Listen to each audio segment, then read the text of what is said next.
Hey everyone.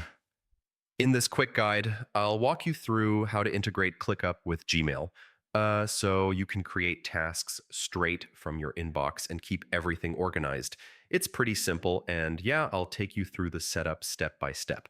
All right, so first thing, head over to your ClickUp workspace and open your settings. From the left sidebar, look for the section called Apps or Integrations. This is where ClickUp keeps all the external connections. Now scroll through the list until you see the Gmail integration. You can also, use the search bar at the top if that's easier. Once you spot Gmail, click on it to open the setup page. Next, click the button that says Connect. A Google pop-up will appear asking you to choose your Gmail account.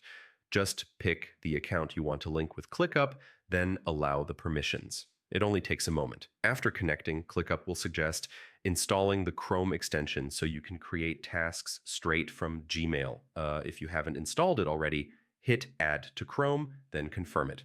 This extension adds a little ClickUp sidebar right inside Gmail. Now open Gmail. When you click on any email, you should see the ClickUp sidebar on the right. From here, you can turn an email into a task, set the due date, add it to a list, tag teammates, and more. It's super handy for staying on top of things. And that's it. Your ClickUp and Gmail integration is fully set up. You can now capture tasks directly from your emails without switching tabs, which, yeah, saves a ton of time.